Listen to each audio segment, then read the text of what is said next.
Hello and welcome to I24 News Sports Daily Magazine with all the scores and stories from around the world. Monday evening, let's kick off the new week of sports, and these are the headlines. The Champions League trophy arrives for the 10th time to the Santiago Bernabeu. Real Madrid, together with 50,000 fans, celebrate in style their much-awaited décima. No question as to who the leading team is in Formula 1. Mercedes won all 6 races, including the last one in Monte Carlo, but a big feud comes to air between their 2 leading drivers. The Western Conference Finals are not over yet. Serge Ibaka surprisingly returned from injury. The Thunder win Game 3 at home. The series now looks one open. And we set for a one-on-one with David Blu, one of the leading figures in Maccabi Tel Aviv. He told us what it's like to be a European champion. Did he also reveal his plans for next season? Hello again and thank you for joining us. We are live from the Jaffa Port. It was a second night of celebration in Madrid. That is, if you're a Real Madrid fan. The Champions League trophy, the famous décima, made its way to the Santiago Bernabeu amid scenes of wild euphoria.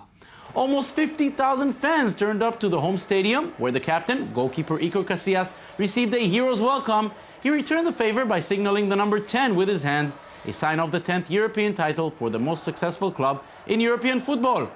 2 other stars were also welcomed as absolute kings. One was Cristiano Ronaldo, and the other is Sergio Ramos, who scored the precious equalizer just seconds before the final whistle. A laser show and a rock concert added to the festive mood. At the end of the party, Cristiano Ronaldo took the microphone and led the chant of Ala Madrid, the traditional rallying cry for the club. Now to Formula 1, where the big news is the bad blood between the 2 leaders, both driving for Mercedes. Nico Rosberg won the first race of the season, but in the following 4 he was second to his teammate Lewis Hamilton. The Brit accused Rosberg of going off track deliberately in qualification to ruin his pole position chances. Rosberg succeeded in that and was first on the grid in Monte Carlo on Sunday. The German made sure not to lose that advantage. He led throughout the entire race. The only challenge came from Red Bull's Daniel Ricciardo, who was very close to take second place, but not close enough.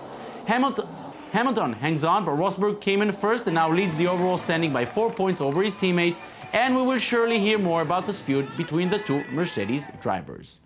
Now to tennis, and the surprise of Roland Garros at the second day came from 9-seed Kei Nishikori, who went out as early as the first round, losing in 3 sets to Martin Klizan from Slovenia. There were no dramas in the first day. Roger Federer took to the court early on. Slovakia's Lukas Lako was no real match for the Swiss, who's now a father of 4. Federer wins in 3 sets, 6-2, 6-4, and 6-2. He will face Diego Schwartzman from Argentina in the second round. A local derby was later held in center court. Jo-Wilfried Tsonga faced Edward Vasselin. The 13th seed had to work hard in the first 2 sets. The third one was already easier. Tsonga moves on after winning 7-6, 7-5, 6-2. John Isner beat local player Pierre Herbert in straight sets, but it was as close as it can be. All 3 sets were tightly contested, but Isner won all 3 of them. The hard-hitting American had to wait a few seconds for the challenge before winning 7-6, 7-6, 7-5 to book his spot in the second round. Now to the women's draw. 7th-seed Maria Sharapova moved on to the second round earlier today. 2 more top seeds did it already yesterday. Serena Williams began the road to defend the title she won last year against local Alice Lim, who enjoyed the support of the crowd, but you need much more than that to defeat Serena. 2 service breaks in each set did the job. 78 minutes were enough for the world number 1 to win 6-2, 6-1. Serena will now face Spain's Gabin Muguruza in the second round. It was just as easy for Agnieszka Radwanska. The Polish 3rd seed faced Shuai Zhang. The Chinese put some sort of resistance in the first set before losing 6-3. The second set was already a one-sided affair. Radwanska wins 6-3, 6-0 on her way to the second round. Now to the NBA and to Game 3 of the Western Conference Finals.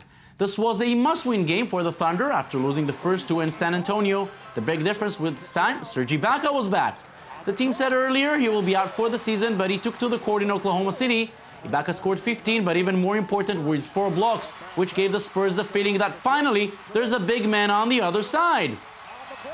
Russell Westbrook took a lot of criticism lately, but he showed up this time. His crazy shot gave the Thunder a 4-point lead at halftime. Third quarter, Westbrook nails it again. He had 26 points, and this time it wasn't only the Westbrook and Durant show. Their teammates stepped up as well. Karen Butler makes it a 14-point game. He calls the bench to tell his buddies all about it. They receive the call. Mr. MVP also had his share. Oklahoma wins 106-97. The series is now 2-1, and the Thunder know who it is they have to thank. You know, Serge is a great player. He's been a big part of our success. You know, we've won a lot of games and won a lot of series with him. And you know, we obviously missed him the last two games, but that's part of sport. You have to deal with the injuries, and you know, we're disappointed we didn't play better. You know, we're a prideful group of guys, and we bounced back tonight. If you're a Maccabi Tel Aviv fan, then this past week will be something you will forever remember. The Euroleague title brought great emotion with it, and one of the players responsible for all this was veteran David Blu. I-24 News head of sports Valerie Perez sat with him for a conversation on the title, on Judaism, and also on the question which every fan wants to know the answer to: will he still wear yellow next season?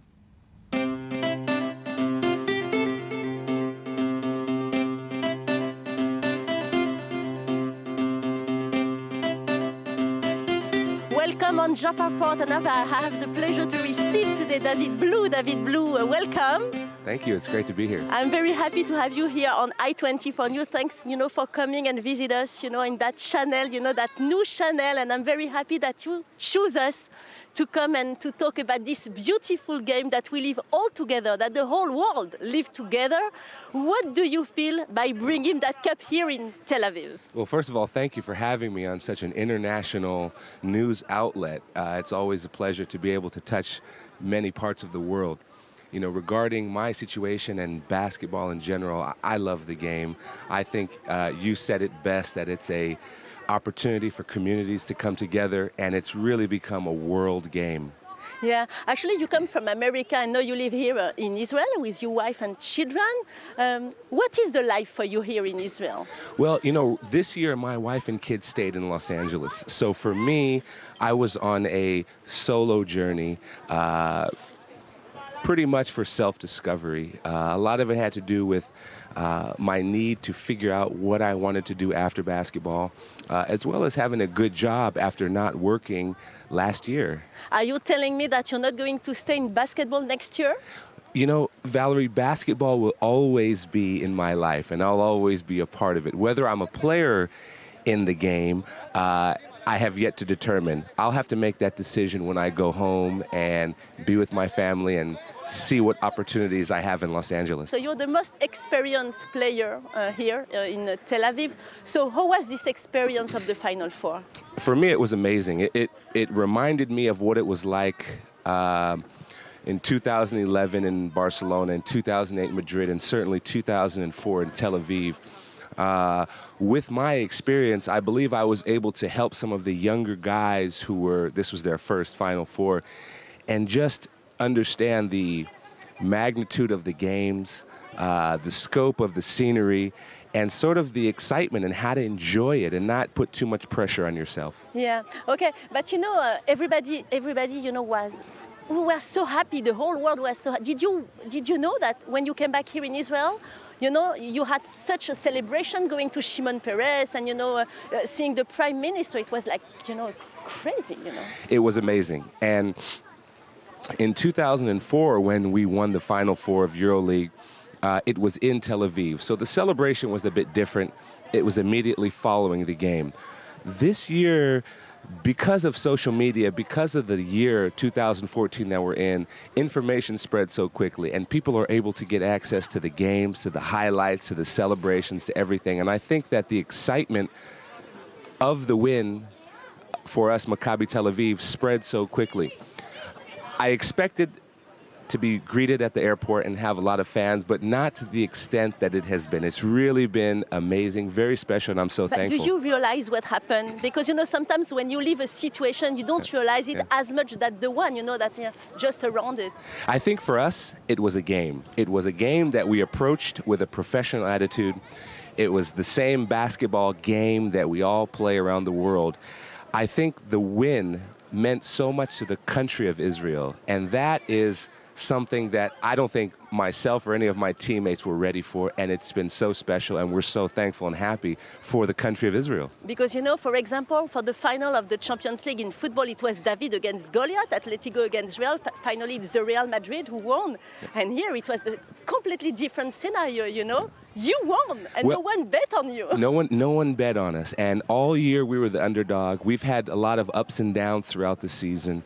And the fact is, we play the style of game that's not typical to many European teams. In our team, we like to call it organized pickup, because we just go out there and we play. We enjoy the game. We enjoy playing with each other. We don't take it too seriously, but we're very professional with our approach. And we were able to take that style of play along with our hunger and come out on top, and it was just amazing.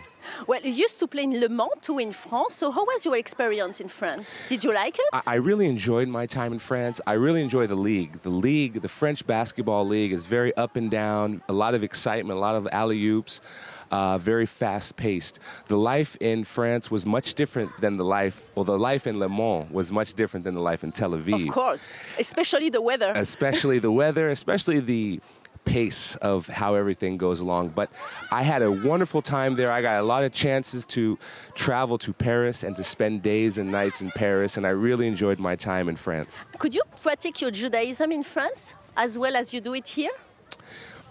That's a good question.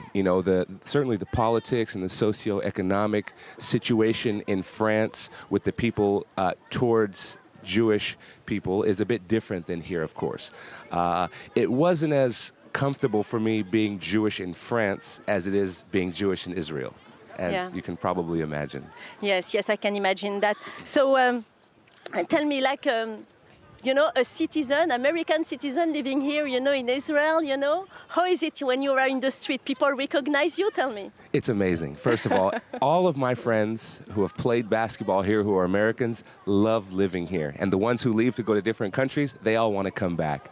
Israel is so pro-American and so in touch with the Western philosophy and ideas and culture that it makes being an American living in this country so much easier, and that allows you to play better on the court because you're not as stressed out off the court. Yeah, it's very surprising here in Israel, for basket, it's like, here people, Israeli basket player, they go to NBA. People from NBA, they come play here in basket. It means that Israel is a really nation of basketball. I think it's a nation of pro-American people. I think that's what it is. And NBA basketball is a big symbol of the American culture.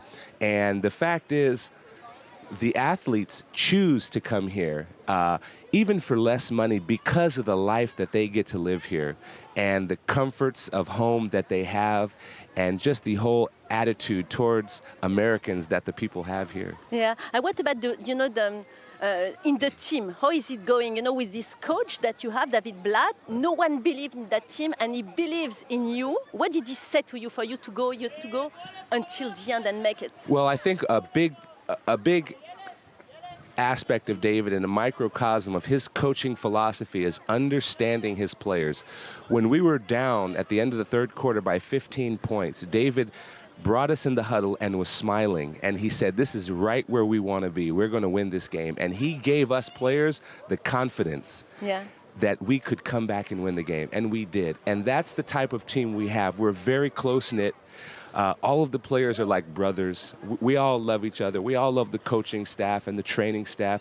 And we wanted to win for each other. And that's why we won the tournament. But David, I think that in the team you have more, American players that are Jewish, that lives here in Israel. Are they friends with you? How do you manage? Absolutely. So Alex Tyus converted to Judaism and became Israeli. Sylvan Landsberg's father is Jewish, so he made Aliyah. My mother's Jewish, and I made Aliyah.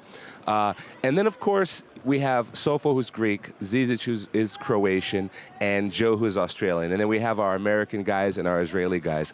With regard to how we all fit together, I think it's sort of how Israel is. It's very welcoming. Our team is very diverse, and we use that diversification to bring different aspects to the team so that we're not all the same player, we're not all the same people, and not only do we bring different styles of basketball, but we bring different ways of life from around the world. Are you going to stay in Maccabi Tel Aviv next year? Valerie, I will always be a part of Maccabi Tel Aviv. It means no. I'm going back to... My heart is yellow.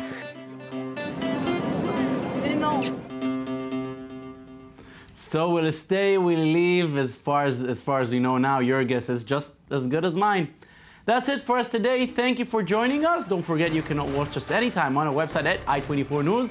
And just before we say goodbye, we will leave you with images of the X Fighters World Tour from this weekend in Osaka, Japan.